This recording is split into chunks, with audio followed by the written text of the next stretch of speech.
What is your role in this? You are not invited, but you are present at today's hearing, and you never take your oath. Why? What is your presence?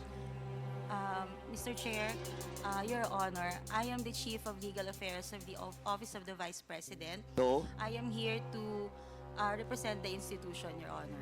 so you are here to represent the institution. You should, before talking, you should take your oath, because that is on record.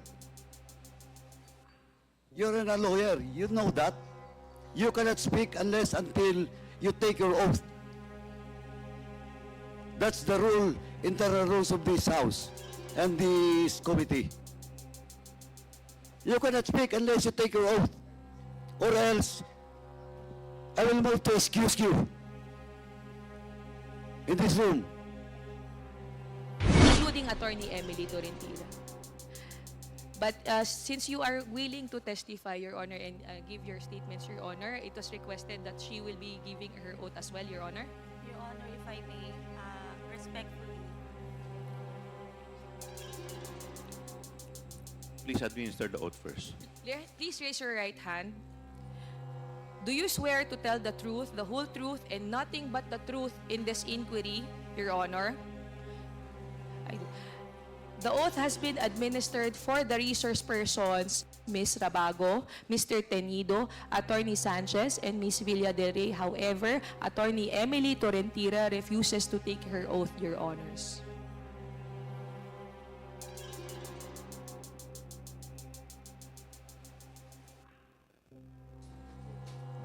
Mr. Chairman, I'm just wondering why attorney, what's the name of that that person? Attorney Emily. Emily Torrentira, Your refused Honor. to raise her hand for the oath taking. Can we ask her why she refuses to take her oath?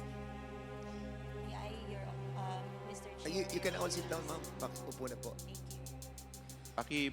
Bakit Your daw po Honor. ayaw ninyo mag-take ng oath? No, Your Honor, I am not refusing to take the oath. Prior to being asked to take the oath, I was trying to explain, Your Honor, that I am not an invited resource person. Second, that I have only been asked now to explain why there was no receipt for subpoena for the persons who are not present here. That is what I am trying to say, Your Honors, respectfully. I just wanted to explain that as part of the Legal Affairs Division of the office, I wanted to explain why we did not receive. In accordance with the rules governing inquiries in aid of legislation, wherein the rules of court suppletorily applies, Rule 14 in relation to Rule 21 of the Rules of Court, Your Honors, personal service must be made to resource persons who are being issued subpoena. With that, Your Honor, they being not present in the office at that time, no person can receive on their behalf, and hence, there will be no proper service. Respectfully, Your Honors.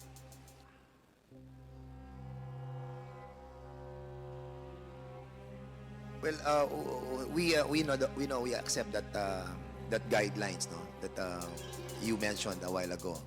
But you all know that this is an aid in aid of legislation, and the reason why we are trying to course this invitation to the office of the president, we discussed this lengthily already, and the testimony of Attorney Lopez is so important to us.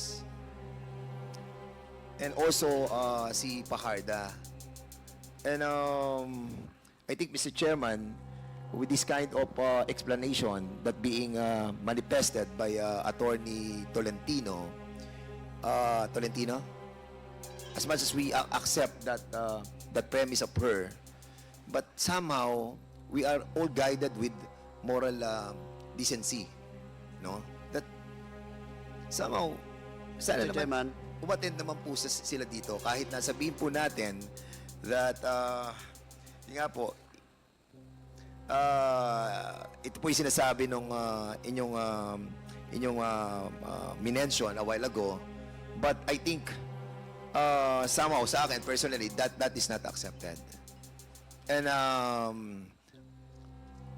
isang tanong lang, attorney. Have somebody told you not to accept all those invitations? No, Your Honor. It was a... So it's it is in accordance with the rules, Your so Honor. it's your own Attorney, volition. we will recognize you later because hindi po kayo nag-take ng oath. Okay na po. Mr. Chairman, You've already said your piece. Thank Mr. you, Your Chairman. Honor. Congressman may I Paduano, ask you're the recognized. good attorney, what is your role in this? You are not invited, but you are present at today's hearing, and you never take your oath. Why? Legal counsel. What is your presence? Mr. Chair, Your Honor, I am the Chief of Legal Affairs of the Office of the Vice President. So, I am here to represent the institution, Your Honor. so you are here to represent the institution. You should, before talking, you should take your oath. Because that is on record. You're a lawyer. You know that. You cannot speak unless until you take your oath. That's the rule, internal rules of this House and this committee. You cannot speak unless you take your oath. Or else, I will move to excuse you in this room. Your Honor, if I may, Mr. Chair.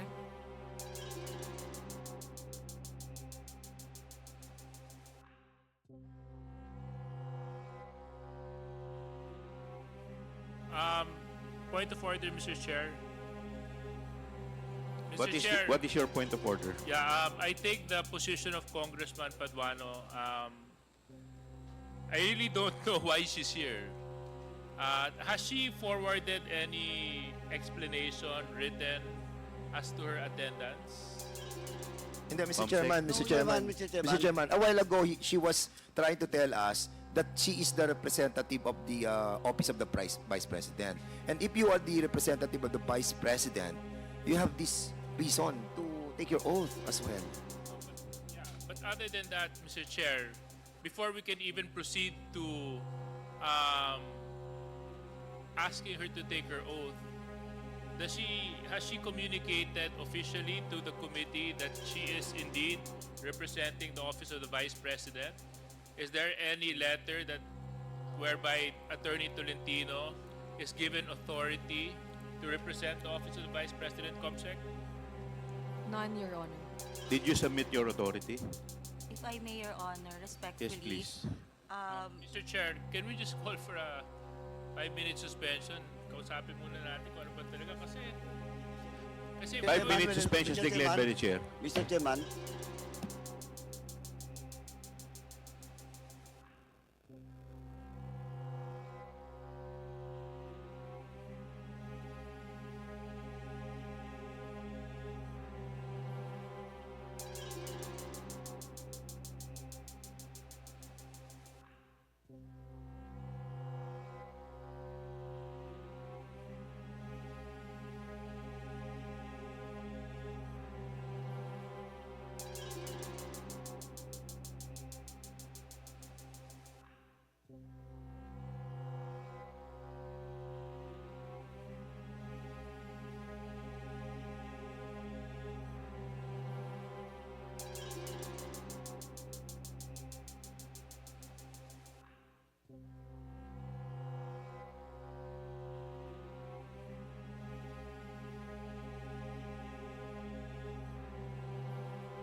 Committee hearing resumes.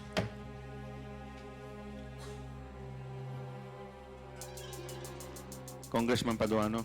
Thank you, Chairman. Anyway, Mr. Chairman, first and foremost, since the good lawyer has no written authority coming from the Vice President. Second is that she never take her oath. So, Mr. Chairman, first, I move that we strike out all, on record, all the statements being made by the good attorney. Seconded. There's a motion raised by Congressman Paduano, duly seconded. Is there any objection? Hearing none, the motion is carried. And second, Mr. Chairman, I move that we excuse the good lady attorney in this room and to request the SAA to escort the good attorney outside of this room. So move, Mr. Chairman. Seconded. There's a motion to excuse the good attorney from this room, which is duly seconded. Is there any objection? Hearing none, the motion is carried. Mr. Chair, if I may respectfully request You are not, to beg- you're out of order. You're not recognized.